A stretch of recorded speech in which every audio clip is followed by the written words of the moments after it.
Hello everyone and welcome back to Calvi Homestead. Today we are participating, or this month actually, we are participating in the Every Bit Counts Challenge that was started by Jessica over at Three Rivers Homestead. And the Every Bit Counts Challenge is a challenge where you try to preserve something every day in the month of August. Now you can preserve something really big, like a really big canning project, or you can preserve something small just by throwing maybe a few cherry tomatoes in the freezer or some okra in the freezer. Just something preserved every day.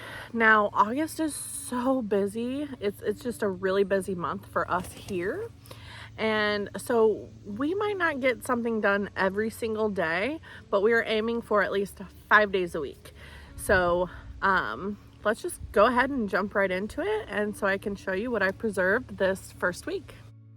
So for my first preservation project, I am making pesto, which is one of my absolutely favorite things to preserve in the summer, to have in the winter. Oh, it is just the best summer reminder to have in the winter. Pulling out a jar of pesto in the winter is the best feeling.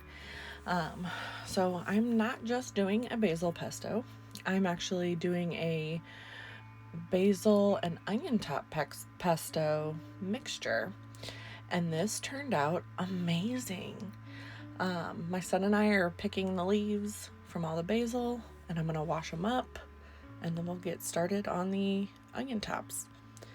I'm also using walnuts instead of pine nuts, and that's just because pine nuts are just so expensive.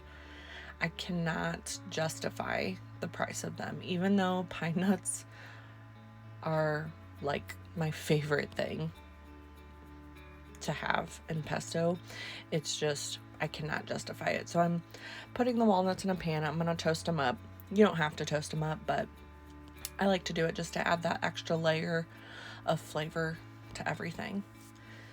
So I'm just going to keep cutting my onion tops, measuring them out, washing them up, and then we will start making our pesto.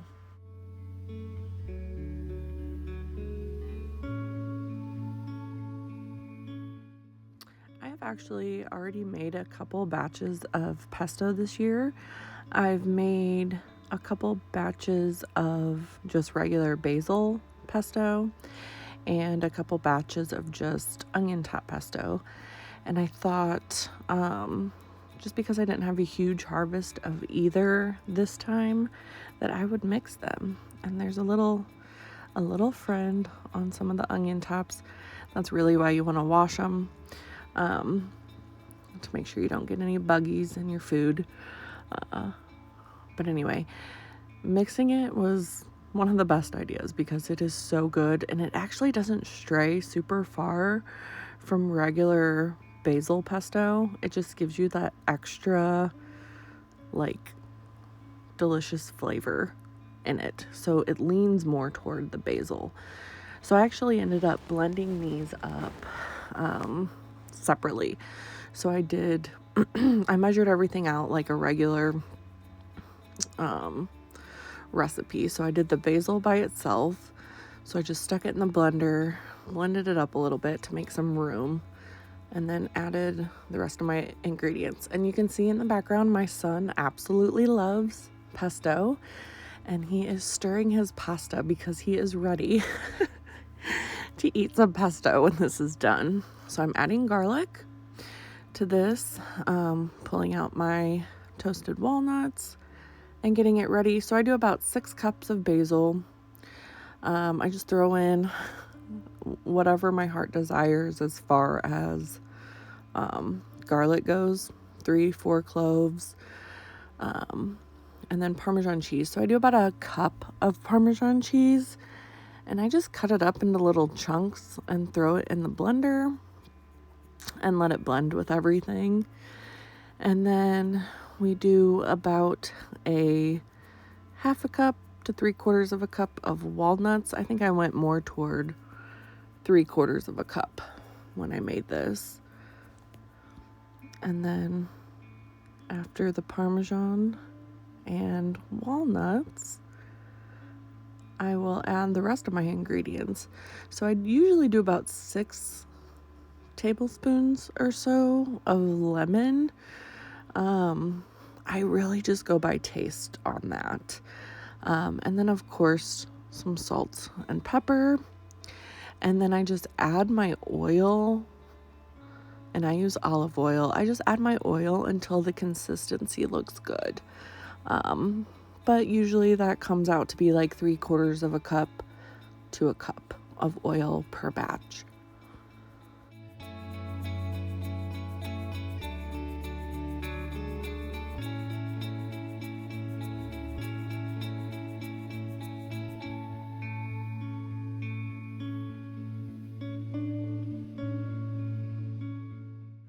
And watching everything come together is one of my favorite parts about making pesto, besides eating it, of course.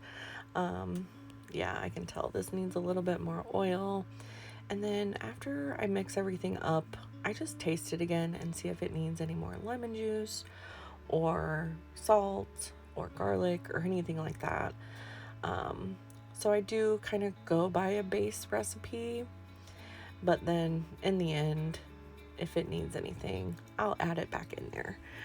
And so I'm just scraping the sides to make sure it all gets blended up well. And I'm looking at the video and it's not showing up as vibrant as it is, in person. But I think once we get it into the bowl, you'll be able to see how beautiful it looks. And then after this, I'm just gonna dump it into a big bowl. Well, of course, taste it. Oh, I'm showing you the consistency. You can see it's very nice and beautifully green here. And then I'm gonna taste it and move on to the onion top pesto.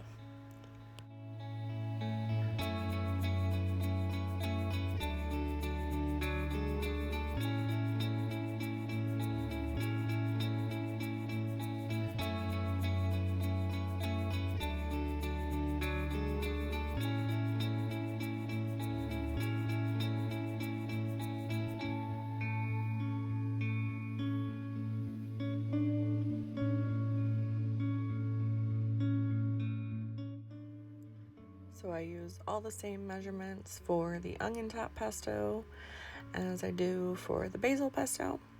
I just replaced the basil with the onion tops. So since I was making 2 batches, I just made them separately and then just mixed them together in the bowl. This one I made a little bit more runnier on accident, but it's okay because we are mixing them together. As you can see, look how beautiful that is. My son is patiently waiting to get some himself. And this turned out beautifully, and I'm really excited to have this in my freezer.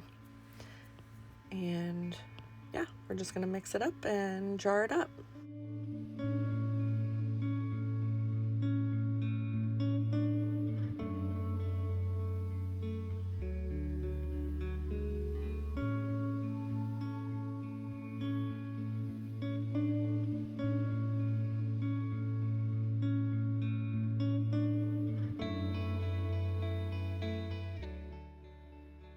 So you will see my son getting his bowl of pesto. He's very excited about it.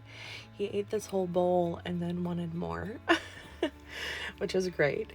I wanted to talk to you guys about how I store this. So I do store this in the freezer, and I'm storing it in jars. So I make sure to use, or I make sure that I put a good headspace in my jars, because in case any expansion happens while it's freezing, I want to make sure there's enough room in there. So you can see at the top, but you can also put these in Ziploc bags and flatten them to save some freezer space.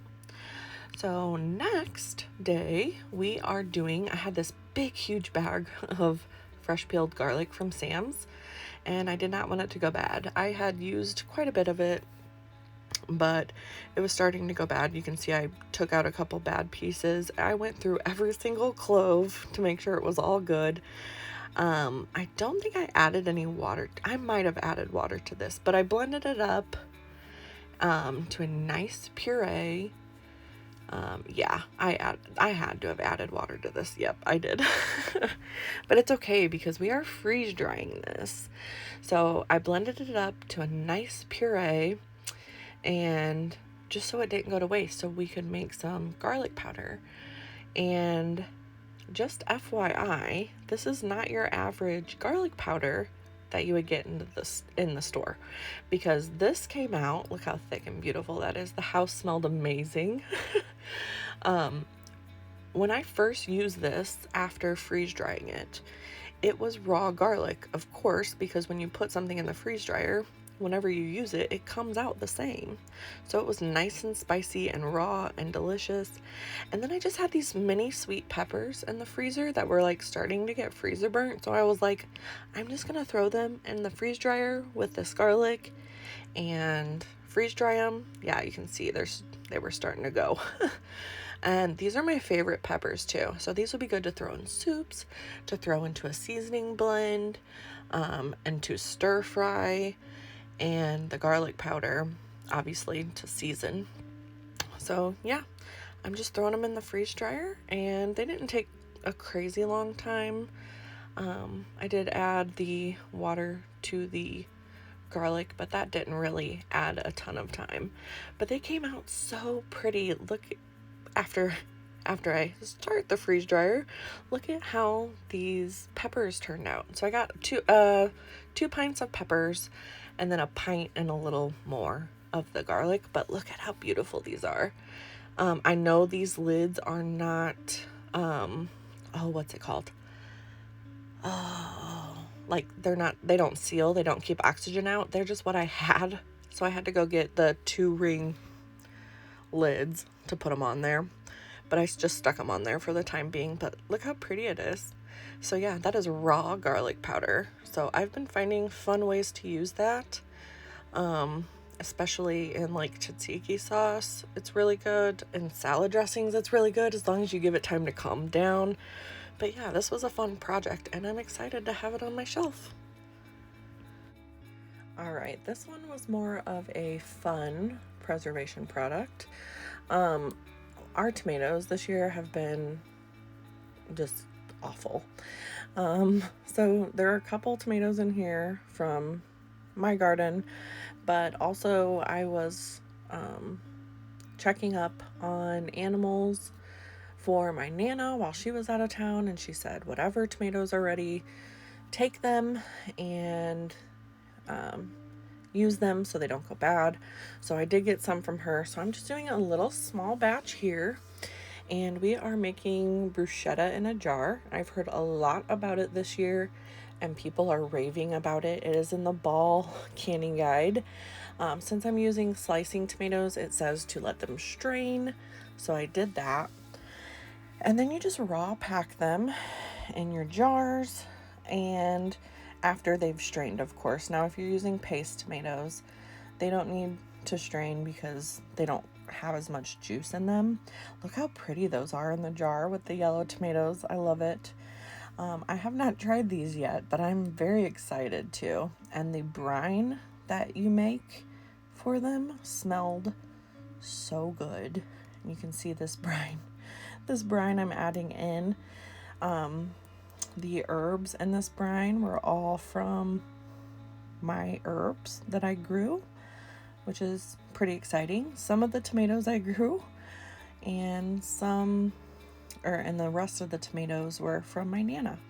But these look gorgeous. Look at them. I love that.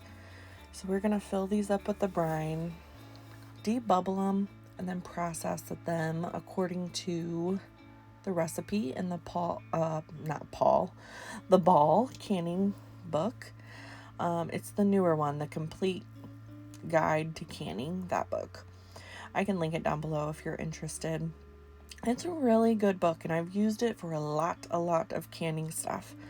Now, one thing I did kind of mess up on this recipe is I did not leave enough headspace. And I did, on top of not leaving enough headspace, I pulled them out of the canner too fast. I only let them sit about 5 minutes. I should have let them sit a little bit longer. And I got a little bit of siphoning when I pulled them out. So I actually hurried up and stuck them back into the canner to kind of bring it back to the temperature it was supposed to be at. And that seemed to help. Everything ended up sealing, which I'm so happy for, because there was a lot of seasonings in here. So had any of those seasonings siphoned out, which some did, I would have been really upset if it broke the seal. And I guess there's still a chance that they could. See, I'm showing you that there's seasonings on the rim there that could have prevented the seal, but just be careful. I didn't leave enough headspace, I don't think, and then I pulled them out too quick. But look, they're still beautiful in the jars, and I am so excited to try these. Even though I only got 4 pints, that is 4 pints I didn't have before. And next I did a harvest in the garden, and I picked a bunch of okra, lone tomato, some noodle beans, some green beans, and then I planted some more squash in our second garden. And I just kind of wanted to show you the cute basket. So here I'm showing you, I let some of these okra go, and some of them were hard, but the way I tell if they are too tough to eat is to cut off that stem real close to the okra itself. You can just tell. If it goes through like butter, that okra is fine to eat. I was questioning that one. I wasn't sure. If it gives you resistance and like crunches, that okra is probably going to be fibrous. And so I'm just going to kind of go through these and check them because I let them go too far. You can see I still got a lot of okra. If you can't really tell by cutting off the stem, you can see I just did it right there. I cut down the middle because that'll really, yeah, that was a little bit of a deformed one. I thought I'd show you guys. I ate it anyway. But yeah, just cut them down the middle or cut a little slice out of them. I don't know if I do it in this video, but I have done it before, and try to eat it raw, and you can kind of tell if it's too fibrous or not.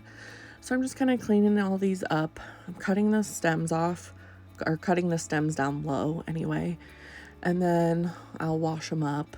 And then yeah, so here I'm checking these. Oop, that one was not good. Was this one?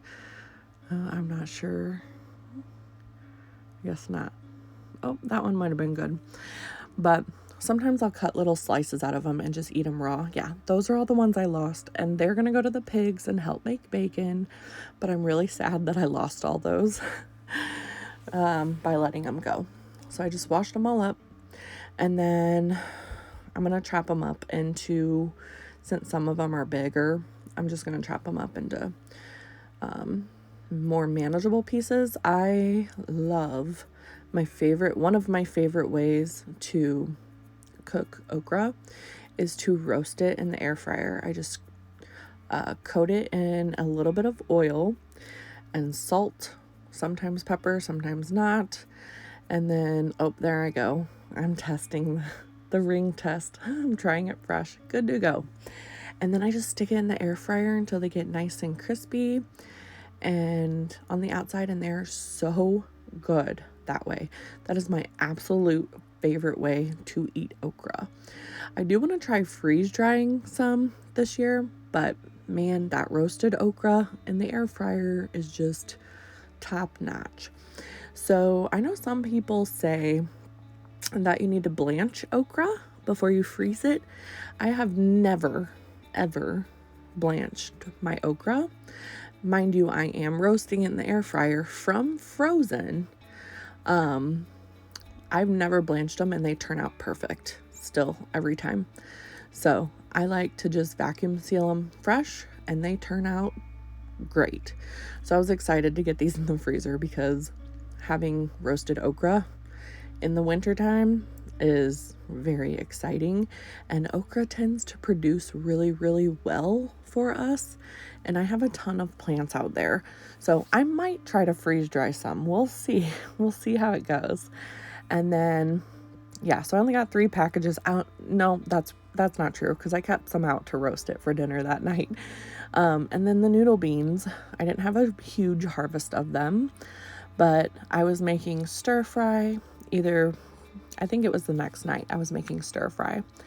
So I kept about half of them out because I would have been the only one to eat them, but then I froze the other half. I don't can noodle beans because I've just heard they're not good canned. I like to saute them. So I just threw some in a Ziploc bag to save when I made stir fry the next night. And then I just froze the other ones. Again, I don't blanch them. I just throw them straight into the freezer, and they tend to turn out just fine. At least for me, for how I cook them. I throw them into the pan in some hot oil or butter, straight from frozen, and saute them up, and they turn out just as good. Well, I hope you all enjoyed this week of the Every Bit Counts challenge, and I hope you'll join me next week to see what we preserve.